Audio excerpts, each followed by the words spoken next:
గత ఎన్నికల్లో వైఎస్ఆర్సీపీ తరపున గెలుస్తానని నమ్మబలికి కోట్లాది రూపాయలు వసూలు చేసి ఒరిస్సా, ఆంధ్ర పేరుతో మోసం చేసిన విశాఖ పశ్చిమ సమన్వయకర్త మల్ల విజయ్ ప్రసాద్ చివరికి బాధితులకు టోపీ పెట్టి తప్పించుకున్నాడు. రాజకీయ నాయకుడి పేరుతో పక్కా స్కామ్.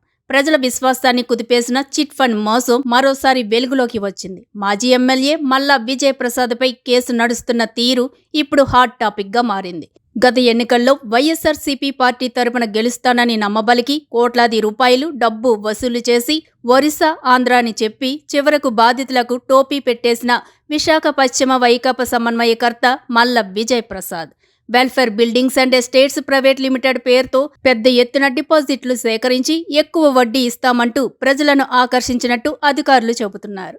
ఒడిశా, ఆంధ్రప్రదేశ్, తెలంగాణ, ఛత్తీస్గఢ్ సహా పలు రాష్ట్రాల్లో వేలాది మంది తమ కష్టపడి సంపాదించిన డబ్బును ఈ సంస్థలో పెట్టారు. కానీ డబ్బు తిరిగి రాకపోవడంతో మోసపోయామని బాధితులు చెబుతున్నారు.